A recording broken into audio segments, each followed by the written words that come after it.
Welcome to our webinar on Google Cloud Next 2024 and the Gemini era. I'm Haley Zapata. I'm the Alliance Marketing Manager here at Promevo, and I will be your host and moderator today. So over the next 40 to 45 minutes, we're going to talk about what are our biggest takeaways from Google Cloud Next 24, and we're also going to do a quick overview of all the announcements and updates. Then we're going to move on to the Gemini era, all things Gemini. And of course, we're going to end with our live Q&A with the presenters. So if this is your first time with us, I do want to do a quick overview of who Promevo is. Promevo is a Google Premier partner. We sell, service, and build Google products. We are 100% Google focused, and we specialize in Chrome OS, Google Workspace, Gemini, Google Cloud, and we have our own proprietary workspace management tool, gPanel. All right, enough about us. Let's go ahead and meet our stars today from Promevo. We have John Pettit. He is our Chief Technical Officer. Colin McCarthy, our Change Management Leader, and Aaron Gutierrez, the Practice Director for Data Engineering and Analytics. All right, John, I'm going to hand it over to you to start talking about Google Cloud Next. All right. Thanks, Haley. Thanks, everyone, for joining us today. Google Next this year was a massive event, definitely back in person. There was over 30,000 people there present at the Mandalay Bay. And I think most of us walked probably over a mile, 26 miles over a couple of days. It was definitely an energizing event to be there. And true to form following last year's announcements of Gemini and push into AI, Google basically put Gemini on everything, right? So everywhere you turned, you saw Gemini in every product and every presentation, every partner booth, definitely front and center. What I think was very interesting to see is the shift from people talking about Gemini to having very real experimentations plus pushes into real production workflows. And we're seeing that happening at big clients transforming their operations, whether it's in retail or banking or automotive, just about everywhere. This is definitely something that's here and continuing to grow and evolve. There was a lot of interesting innovations in Workspace that Colin will talk about. And I think some of those push the boundaries of the next generation of productivity, not just tools that you use for documents and sheets, but how these things all really start to come together and connect into to drive more productivity and automation in your workflow. Behind the scenes to support all this, Google's invested heavily in TPUs, tensor processing units, mega compute instances using NVIDIA's latest technology. And they've also reinvented the entire kind of AI stack to make AI training more efficient and faster, just re-engineering everything from the hardware up to the software layer. They announced the public preview of Gemini 1.5 Pro and Imagen 2.0, and we'll talk a little bit more about that as we get deeper into the conversation. But the race to produce more powerful AI driven by more compute power continues to happen. So they said they could continue to throw more hardware and data at it, and it would get smarter and better, and that continues to happen. But they're also taking advantage, as we see, of this multimodal capability of AI to not just interpret text, but interpret video, images, and speech across all the data that you can throw at it. Across migrations, we still know that people are out there on legacy systems, mainframes, sometimes data centers, and they've invested more into capabilities and tooling to help people get old VMs across or get out of data centers or to just bring data into the cloud where they can do more rich analytics. So if you have an old mainframe system, being able to migrate that data across. And I think lastly, the thing we've seen is on the security side, Google continues to invest in security. So the acquisition of Mandiant has really started to come together into Security Command Center Enterprise. So you can bring together threat intelligence, plus the always-on security scanning, plus the ability to use Vertex or Gemini to give you more insights and intelligence in response into the security events that you see in your systems. So I'll hand it up to Colin McCarthy next to talk about the workspace announcements, which there were a lot of, and then we'll continue on and go through data and cloud further on the presentation. Hi there. Great. Thanks, John. So yeah, Google Workspace, Chrome, and Gemini announcements next. A lot of IT admins and Google Workspace administrators are obviously very happy and excited about Next. It's only been 8 months since the last one.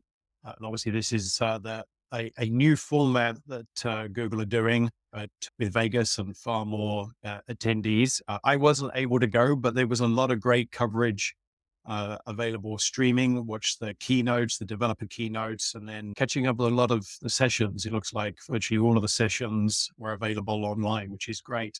As John said, the big announcements was Gemini and the introduction of 2 new SKUs. So For those of us that have ever looked in our admin panel under billing and subscriptions, there's a sections of Google Workspace you can click on and find out additional SKUs that are available.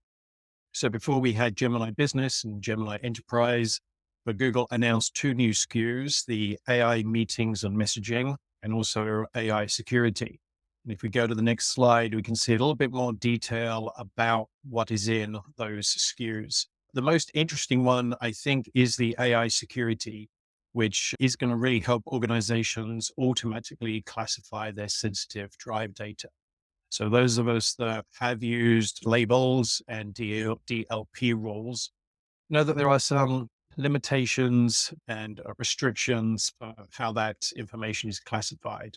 With the AI security, the large language models will actually be able to be trained and fine-tuned to your specific needs, and will be able to automatically categorize and label your drive data. And then you're going to get better accuracy with your DLP rules and also context-aware access policies. So that's a very interesting one, and is a very good justification to have that. I would be hard pressed to find any CISO that would be able to argue against having that sort of capability in your platform. The next one, which a lot of us have been using, is AI meetings and messagings.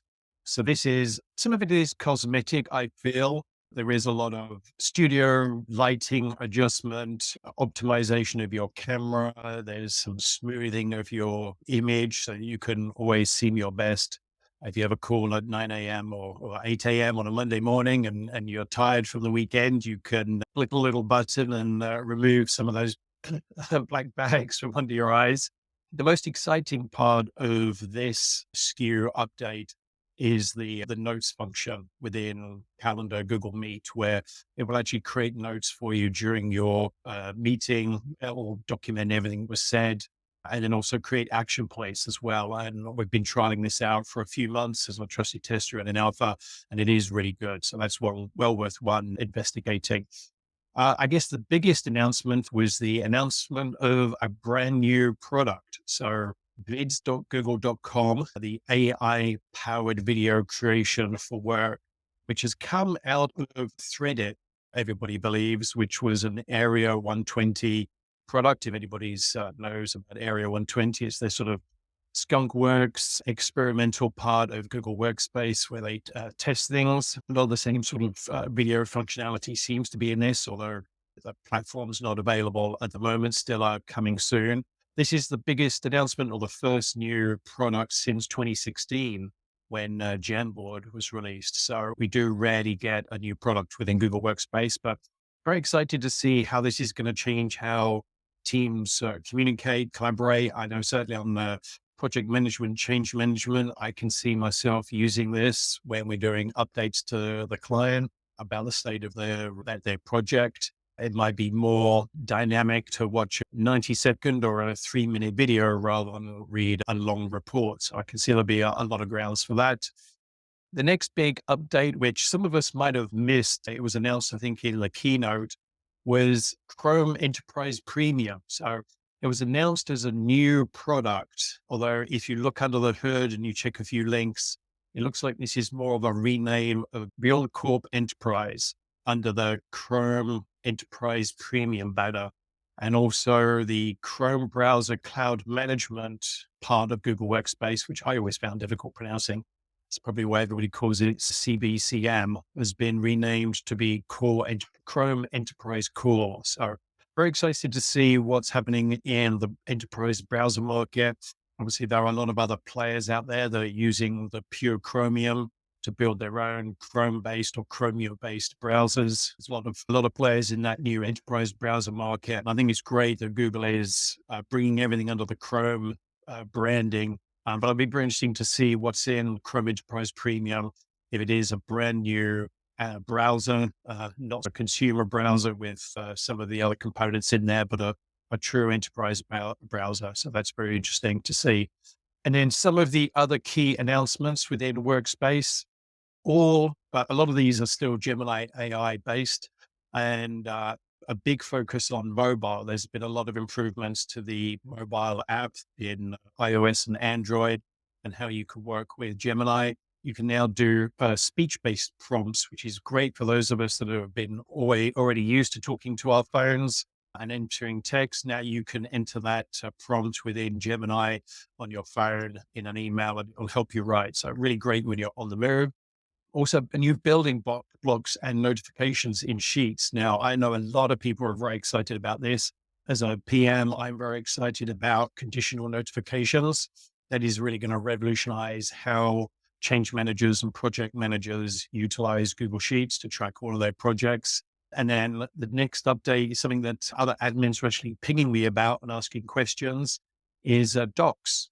Now that you're going to be able to get multiple pages through Docs, almost taking on OneNote, maybe Notion for note taking, and have additional tabs, pages, tabs to really build out Docs. And then lastly, Google Chat. They've increased that with some quite large capacity. I can't believe anybody would want to be in a busy Google Chat with 500 million members, but be great for an announcement channel, and also streamlining the communication between other platforms with their partner, Mio, where you can actually communicate with Slack and Teams. So really bridging the gap between all of the other platforms that are out there. So that was very exciting.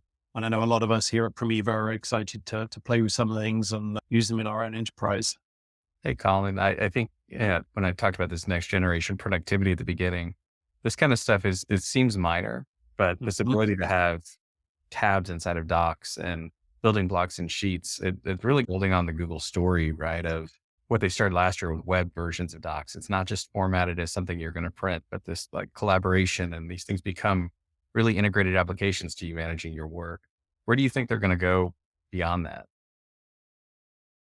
Yeah, it's interesting how you mentioned page lists in Docs. I've been using that a lot and made that my default because realized I wasn't printing out any documents anymore and had all of that wasted space. I've got extra white space to build out my documents from going vertical as they used to do in the old typewriter days, with actually typing something out to send it, having something more dynamic.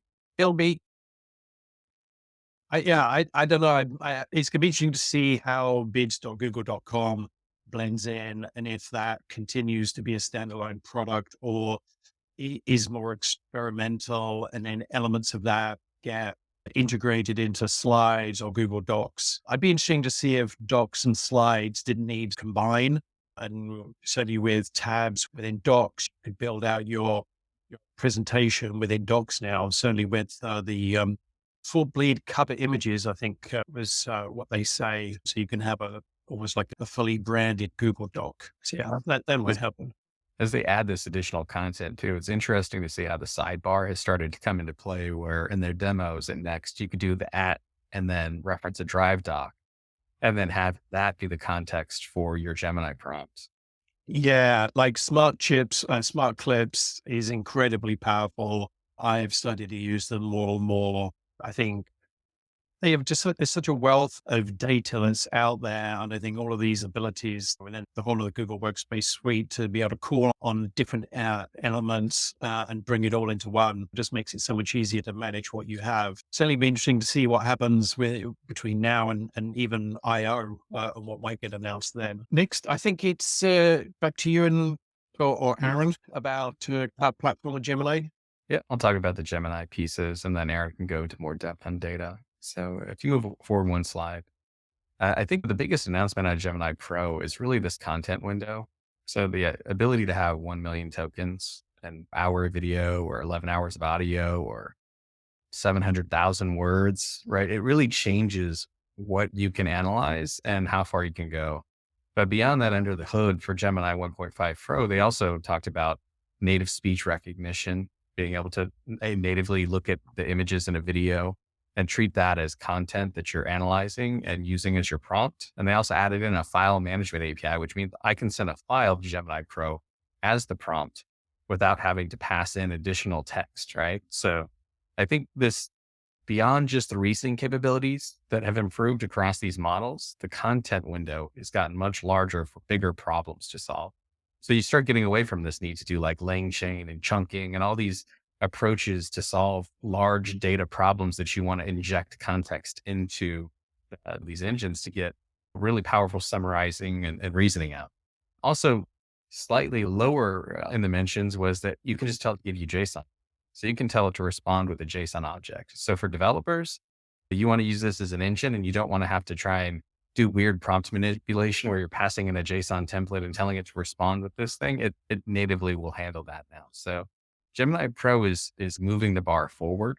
But Google also realizes it's not always the best solution for every AI problem. So their integration with Hugging Face APIs, their integration with Anthropic APIs for Claude Opus, or even just being able to get Claude models in the model garden is pretty impressive. And depending on whether you're just trying to summarize certain types of data, those may be better solutions at times.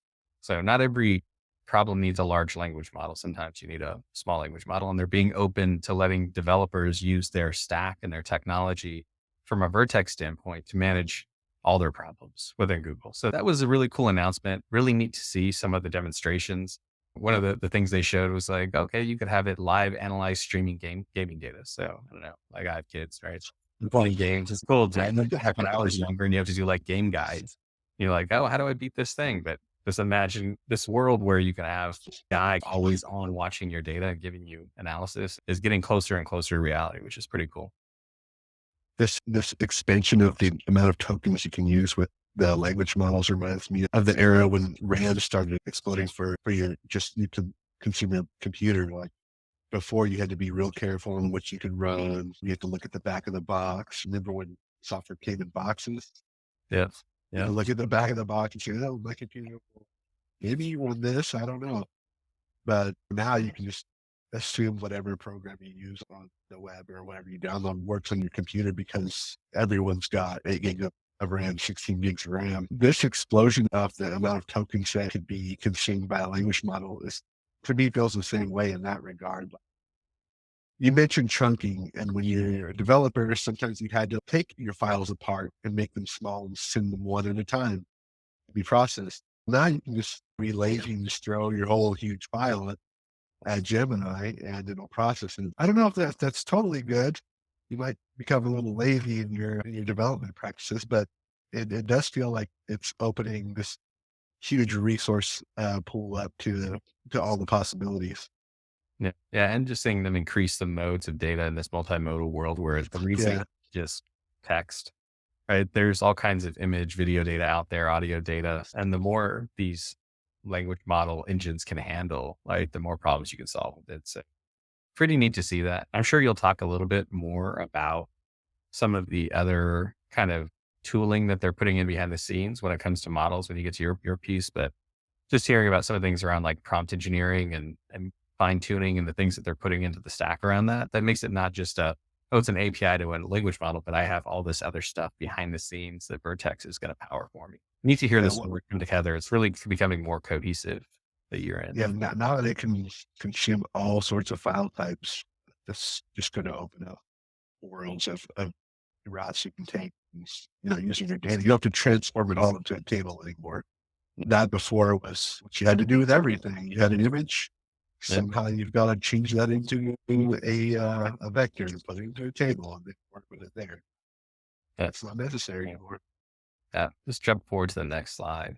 So from a tooling standpoint, as a developer, they've rebranded the Duet for developers and all the stuff. It's all Gemini now. So they have Gemini Code Assist, which is the like VS Code plugin or JetBrains plugin that allows you to look at your existing code and provide suggestions for tests or code or how to write some of your code, get you started. It's definitely expanding that 1 million token window as that starts to get in there is interesting because it can start to look at probably like your whole code base for context and start getting way better in terms of what it does. They've also rolled out their application lifecycle, which is basically like a cloud assist inside of GCP console to help you more effectively manage your cloud operations and ask questions of the data and the logs. They've added on their security expertise, which is what we talked about a little bit with Security Command Center Enterprise, and be able to ask questions around events and things that are surfaced in the tool. And then they have a bunch of data tools. And I don't want to jump in too deep, but just like I said, Gemini on everything. So Aaron will talk about some of those in a minute on the slides. Let's jump one more forward. The hypercomputer stack, again, so as they look at this, you have performance optimized hardware, the open source software they're contributing to for you to be able to solve the machine learning problems, and then the scheduling so you can optimize spend at the top of the layer. But with their new performance, they've basically doubled or tripled performance from where it was before in terms of the overall stack. And that's computer optimization, hardware optimization, all the way down. What's interesting though is when you look at some of the public studies, like the machine learning training consumption needs are going up at like a log scale. So they're going up 10x. So all of this is really mandatory just for people to continue to follow this AI boom and growth. So this is just the beginning and it benefits all of us, whether it's AI or not, just the amount of investment in cloud hardware infrastructure and things that support for the applications and workloads that we want to run. It also brings the cost down for all of us as Google's investing in this and the AI boom. All the other stuff has become more efficient and cheaper for us to run. So just interesting to see the change and evolution of cloud from what it was to simple compute and VMs to becoming really AI purposed hardware and software workloads. We can jump forward.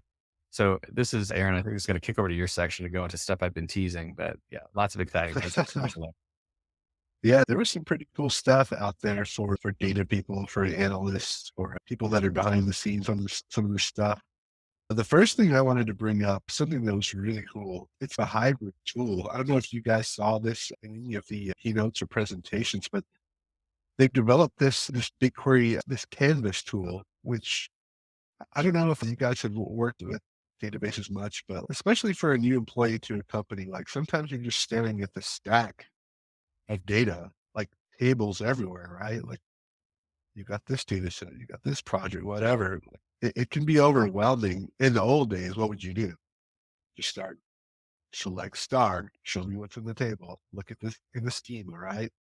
But this data canvas tool, it's pretty neat. They've wrapped Gemini into it where you can start asking you, tell me a place where I would find my order information. Tell me where I can find details on my customers. And it'll find the appropriate tables. And then it'll, like if you see in the screenshot there, it'll show you like the schemas and then allow you to just start pivoting off and joining onto other tables using natural language. Like, now that I have my customers and my orders, can you show me like who are all the top customers in Texas or whatever? And it'll actually do a little visual join on the screen. And to get even further into that, you can say, all right, that's cool. Build me a bar graph from that. And it'll, on the same canvas, I don't know if that little animated GIF does it justice, but it'll just keep expanding, like Colin was mentioning, onto a, what you call it, Colin? Paperless, boundless, Pageless, yeah. pageless. In Docs, yeah, it's called Pageless. Yeah. So the canvas works in the same fashion. It'll just become pages and it will expand off to the side, stacking nodes on top of each other. And one super cool thing about it is if I was digging in the weeds in this data and I found something cool, I could use like the built-in Google sharing stuff like you do with a doc or a sheet, just share, hey, John, look at this. And John can come in and start playing alongside with me at the same time as you do with a sheet or a doc and start building on to this little ad hoc analysis that you're working on. And from there, you can just, you can uncover a lot of things. And as an analyst, like sometimes that's the hardest thing to do. Like you get stuck in boxes doing the same analytics over and over because you really haven't had time to sit down or the tooling to sit down and just look through the stuff and like dump all the puzzle pieces out on the table and see what you got to work. But this BigQuery canvas gives you that power. And I don't think I've seen many other tools like it. In other areas, yeah, a lot of the collaboration exists in some of the other tooling, but not in data yet. But I'm really excited to play around with this. And John, once I build some cool bar graphs or findings, I'll send them over your way. It also has natural language query building. So when you tell it, hey, show me the top customers in Texas, it will show you the query. It will build the select from so-and-so table with the where clauses and grouping and all that. So if you actually want to tweak that, you can and rerun that little module. It'll spit out the new result. But I think that's a really cool thing for probably new users for sure. You want to see how to build a specific query, it'll show you. But also for an old guy like me, maybe you've always been doing something a certain way. BigQuery will show you a couple of variants of how it will build that query and then maybe teach you some new tricks. Yeah, go back to that slide. One of the things I wanted to mention, I skipped over at the top, BigQuery has, I don't know if it was directly at this Next, but maybe in a prior Next, they've integrated Jupyter style notebooks into the BigQuery environment.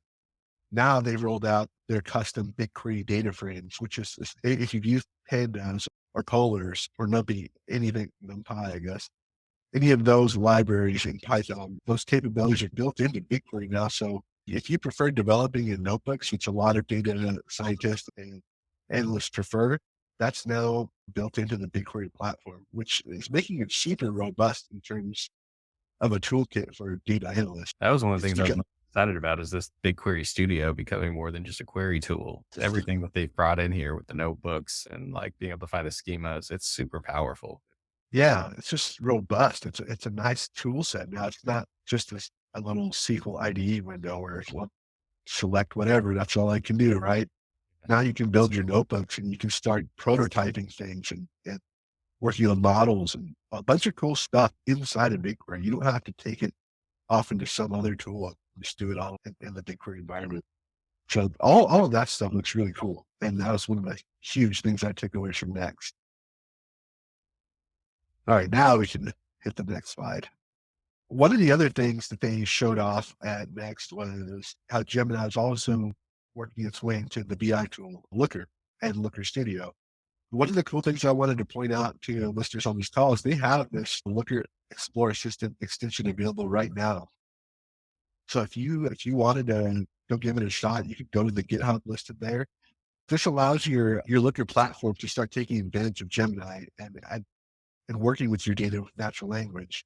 It gives you a little screen where you just type in your natural language query alongside of your Looker Explore. It'll generate the looks for you.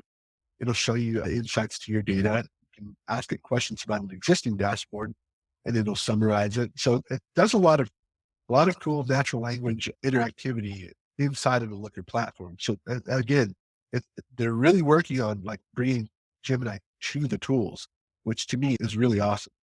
There are two options if you don't have your data warehouse sitting inside of BigQuery, which a lot of people do. You can use the cloud function method, but they also have a BigQuery deployment option. So if you wanted to just integrate everything totally within the GCP ecosystem, you have that option as well.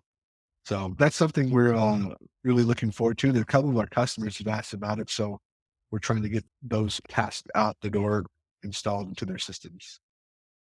Aaron, I know a lot of people love the Explore feature within Google Sheets. It'd be great. And I think that has been depreciated or probably removed. I'm going to be replaced with Gemini features.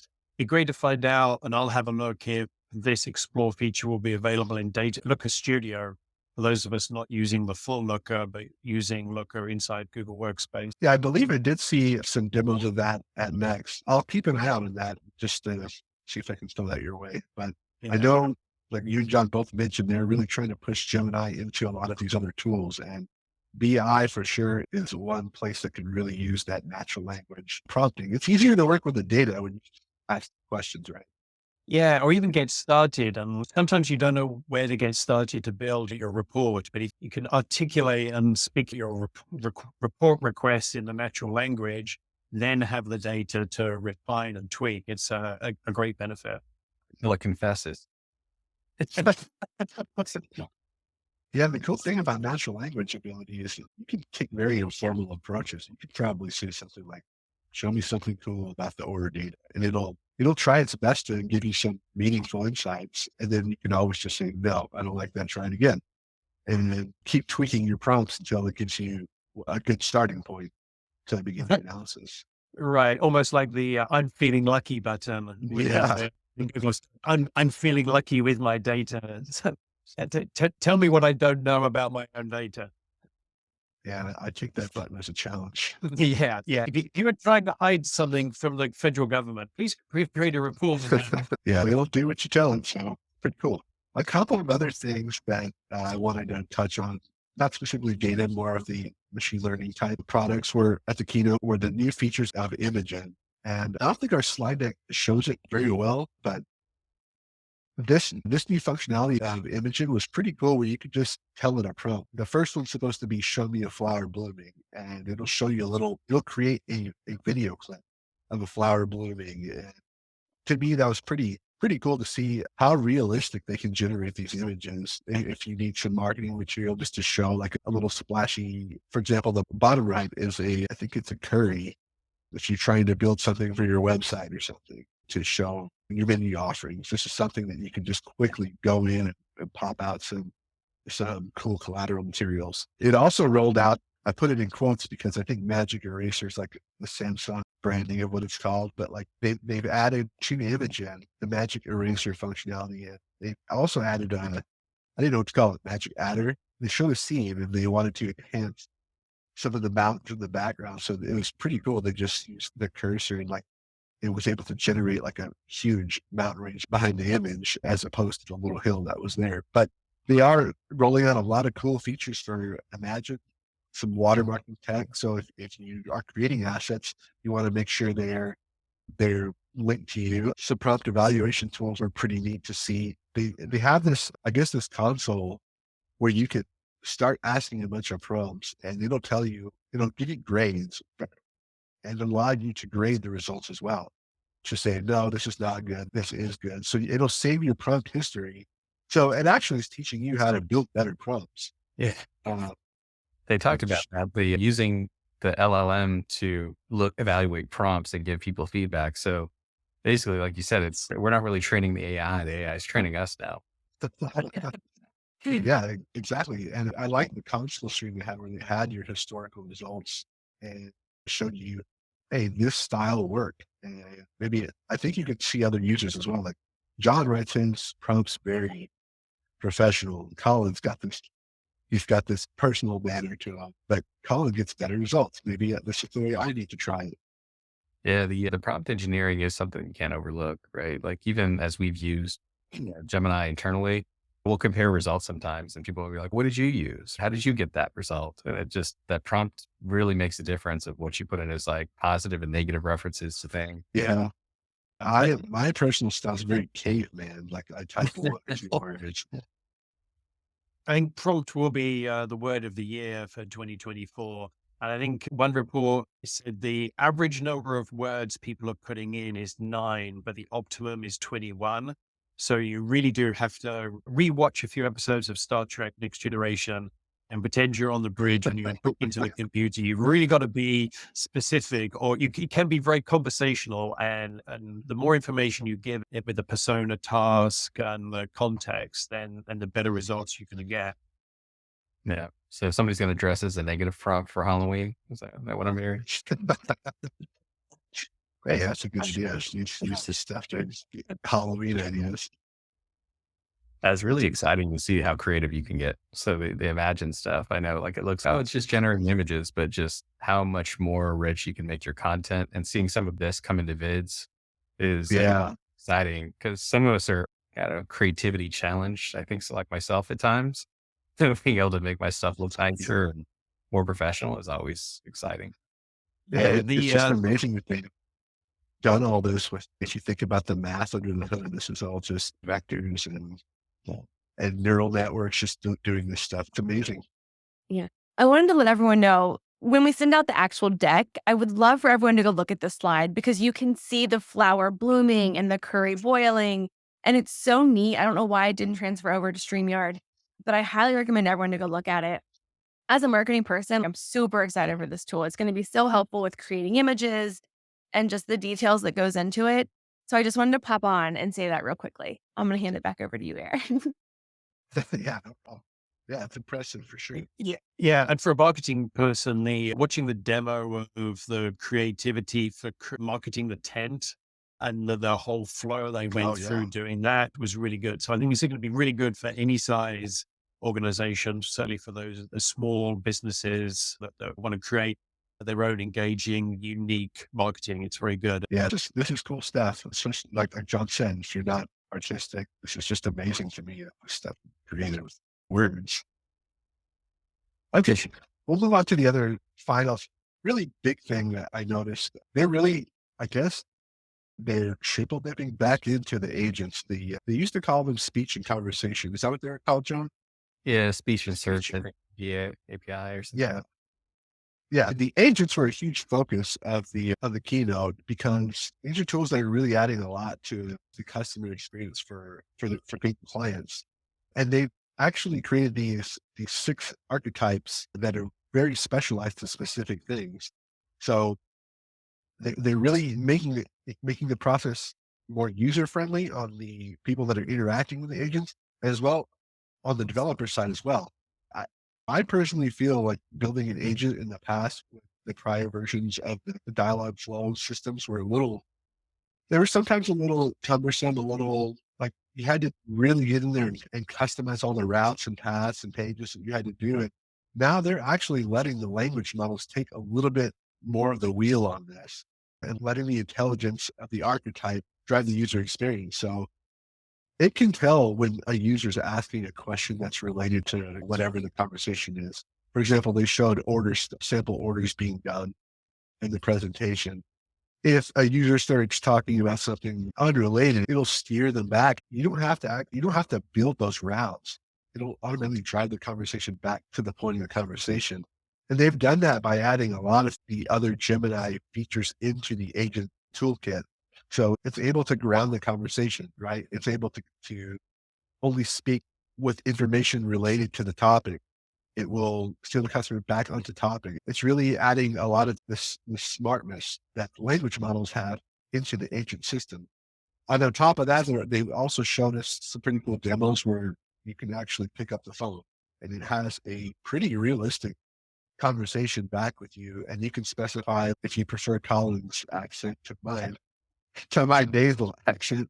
You can have an agent that sounds a little more sophisticated and or customized to your clientele. So if you have customers in England, they're probably going to be more familiar talking to an agent that speaks their accent. So this was just very impressive in the resources that it's throwing at the agents and how simple it is how simple the development process is now versus what it was a couple iterations ago. Yeah, that was a big part for me on this too, is if you were going to build a RAG before and you had to set up a vector database and run your data through embeddings so that you could then search it and then bring it into the model. Having this just be able to point at data, Yeah.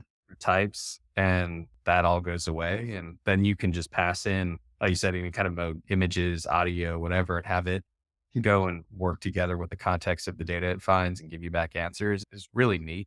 Also, that kind of like off branch of it interprets a request that needs to call one of your functions that you've described. Oh Also, yeah. That was cool. custom code Yeah. function is pretty neat, right? Yeah. It's The starting custom to open up more modes of data that you could expose to the agent that you couldn't before. Yeah. You can write a custom function to talk to any API Yeah. that has that functionality. Yeah. That was really cool. It will be interesting to see how all of us get to benefit from this as end user consumers, because everybody hates dealing with those bots. And the first thing you know, they just try and type in is speak to an agent. So now the agent can actually be useful and be helpful. And this could be very good for everybody. Yeah, I can't wait. Those other like old like dialogue flow based ones that were so like rigid, I can't wait to see this stuff be way more adaptive and useful. Yeah, those ones were like an old text-based adventure game where Yeah. you didn't type in the exact prompt, you went nowhere. Yeah, it's going to be exciting. Yeah. So really excited to see how these things work, especially going forward, how much better they are than previous versions. I want to thank you guys so much for walking us through all of that great information around Google Cloud Next and Gemini. I know I came out with a lot of questions from it, but we went over a lot of information. Please feel free to reach out to us. Here's all of our contact information. If you just have a question about an update, you can just email updates@promevo.com. We also hope you can check out our website. It has all of our solutions and services provided. And at the very bottom are links to our latest blogs on Gemini. We have a ton of information, a lot of blogs on Gemini actually on our website as well. Feel free to check those out. And then lastly, before we move on to our Q&A, I wanted to point out on the right side of the screen is a list of our upcoming webinars. Right now, we have a lot of gPanel office hours coming up. And gPanel is our own proprietary workspace management tool. So if you're interested in or you have Google Workspace, signing up for this monthly gPanel office hours is a must. We go over so many things. Coming up, we have gPanel API, Gpanel automation, and then delegation once a month, the second Tuesday of every month. Okay. Now, let's get into our Q&A. I know we had a couple questions, some that came in previously before we had the webinar. We give people a chance to, at updates@promevo.com, send in questions. So let's start with our first question here. So what advice do you guys have for organizations trying to evaluate Gemini for their business? And then how can Promevo help in this process? I the best thing would be to reach out to us at updates@promevo.com, and we can talk to you about a Gemini AI pilot, where if you do want to evaluate Gemini, we can work with you on a 4-week program to give you access to trial licenses and then develop a program to walk you through doing office hours, check-ins, getting you to make the most out of Gemini, help me write, help me organize, and help me create in doc sheets and slides. So yeah, reach out to us about that. And you can probably show a company, because I know even in Promevo, we all use Gemini. Like it can literally help every single part of your company, correct? Yes, yeah. We'll do a discovery, understand what you're looking to get out of AI, how the business operates, what the challenges are, and then show you how you can use it to improve communication, analyze your data, to get back some time, improve collaboration. And then there's so much more coming to Gemini than Google Workspace that it really does set companies up for future success. Colin, this kind of leads into the next question, or a question that was asked about what do we do to help properly analyze the tool within a company? I think we're talking about the workshops that we've started to offer. Can you touch base on those a little bit? Yep. So the workshops is a larger engagement than purely a pilot, where we can help you do a rollout, manage all that change management, do a lot of end user surveys, feedback, evaluate where people are using it, how they're utilizing it. And as we said, even amongst ourselves, as John's seen, it is that prompt magic that, although the prompt proficiency, if we can call it, that really gets the value out of Gemini. So it's helping users across the business to share information about how they're best utilizing it and changing their workloads. Let's go on to our next question here. Okay. Since we're talking so much about AI, can you all speak a bit about Vertex AI and its capabilities? And how does it relate to other development solutions like AppSheet? Yeah. So Vertex, you can think of as just the overarching platform to talk to a bunch of machine learning capabilities that Google has. And those could be Google's models or other models. But it allows you to solve just about any problem you have that comes to machine learning. And it also is a gateway to Gemini, right? So if you have a problem that's appropriate for a large language model where you need more complex reasoning and you don't want to try it, it's not something you can easily build like a deterministic flow to, then that's a gateway to that. AppSheet is a powerful tool that kind of empowers your end users to become citizen developers. So you start giving them technology to solve their own problems. Now, what's interesting to me is when you take AppSheet and then you start connecting that to Gemini, now the users have the way to solve their own problems and include Gemini in some of the solutions and answers, whether that's auto-filling fields, parsing data that people are inputting, or making a decision on the next step to happen in an AppSheet process.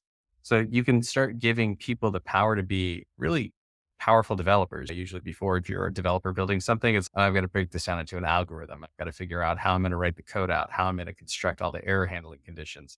AppSheet takes that away, and then Gemini allows them to even take it a step further. These things can work together, I think is the point on it. But Vertex is, if you have a problem you want to solve, like Vertex can solve just about any complex reasoning problem or machine learning problem that you need to solve. So we actually recently had a client reach out and ask about a couple questions on Gemini. And one of them was, can Gemini create custom workflows and custom chatbots for specific use cases? Is that something that's going to be available soon? Is it something that is already live? Do you know anything about that? The agents definitely give you that ability to create chatbots. I think that's really what their original bread and butter was, just building chatbot systems for companies. Now that Gemini functionality has rolled into the agents, that's going to give a lot more flexibility, a lot more human-like responses. But yes, definitely that functionality is now available in the agents, and that's something we can help with. If you have a specific customer that reached out asking that question, that's something we can help implement for them. Whether that's like an external chatbot or if somebody wanted to put that into spaces. Right. So one of the interesting demos we saw at Next was them bringing like a dialogue flow chat based interface into chat spaces for even your employees. So I want to ask a question and have a natural flow and kind of workflow built around that to solve problems, whether that's, hey, like I need to get an approval request Mhm. for a client to get a discount on this new deal, something that simple. You could have that go and evaluate and ask questions of them and get down to a final answer and then just determine approval or not approval. Like you can bake that Wow. into something just by telling Gemini what your reasoning is and chaining the prompts together in the right way. Yeah, lots of powerful things that could happen in terms of just internal workforce automation. So thinking about this, like how integrated Gemini can get and how it monitors and analyzes, security is always something that comes up. It's always something I like to ask about. I know someone asked about specifics of the security add on for Gemini, announced it next, but also just security in general. What do you guys feel about the security of Gemini being business owners and things like that? How do you talk about that? I'll just start with you're better off using Gemini integrated into Workspace than having users go off the range and use a free version of ChatGPT or something else Mm, because you have zero control in that scenario of what kind of information they're leaking out. And you have zero control to monitor and manage the overall thing. So Google's keeping your data private. They're not retraining this models on your data that you're using through these paid Gemini subscriptions. And the same thing happens when you use Vertex if you're building models around there.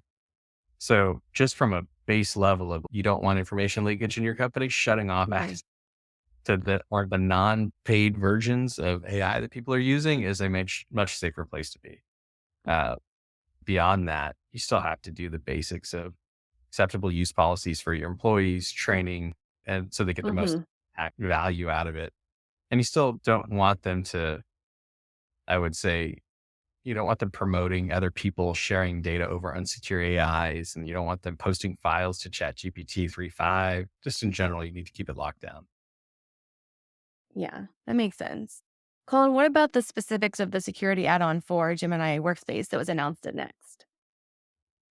I really think it is going to be its ability to better understand and interpret the data that you have through its large language model and better categorize it. Labels it is a way of categorizing your data and creating DLP rules on it, but then that's only as good as the manual labels that are assigned on the documents or some of the limited automatic assigning of labels.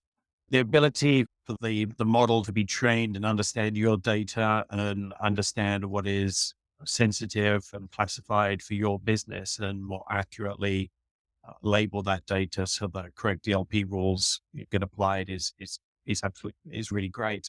And I think all of the security areas and functions will just get better functionality and features. And one of the good things that, as we talked about with Aaron, is that ability to use natural language in your reports. So instead of trying to dig into a report, it's an investigation tool to find the data that you want to investigate something that might be suspicious. You could just use native language. I think that's where it'll get so much easier for every admin eventually. On that, since you brought up the kind of reporting that Mhm. and Center with Mandiant and the Gemini piece together as Security Command Center Enterprise does unlock some of that understanding and response and intelligence to give you more of a modern SecOps. And so I think that's going to be really powerful for people. If you have any kind of application out there on the internet, just the amount of data that comes through the logs that you're supposed to be filtering, finding, and responding to, Mhm. right? Nation state attacks and other things that continuously happen that you have to go block IPs. Having any kind of additional tool there that can help you respond to that is definitely valuable. Oh, wonderful. That was great, guys. I only have a minute left. So I just want to ask each of you real quickly, what is the announcement or product that you are most excited for coming out of next? I know that's hard because there's so many and we're all geeking out about what's going on, but what are you guys most excited for? I'm going to say tabs in docs. Nice. I think that's really going to change how we collaborate and store data. For me, BigQuery data chemists, absolutely. Mhm. Yeah, you guys took the two best ones there. Yeah. Fine. Sorry, man.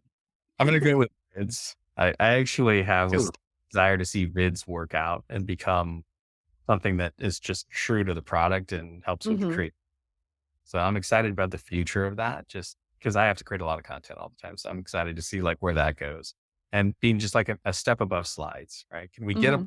past the world where we just live in presentation decks and we have something that's more interactive? That to me is exciting. Yeah, I'm with you. I feel like I live in presentation decks. So I actually was when we were talking about the vids, like we should do a webinar on that when it comes out and how you work it and all the technical stuff. So yeah, that's awesome. Thank you guys so much. I know we're at time. Thank you everyone for joining us today about our Google Next recap and all things Gemini and the Gemini era. Again, please reach out to us with any questions at updates@promevo.com. Aaron, Colin, John, thank you guys for your time today and walking us through all of this great information. Thanks again, guys. Have a great day. Well, thank you. Bye.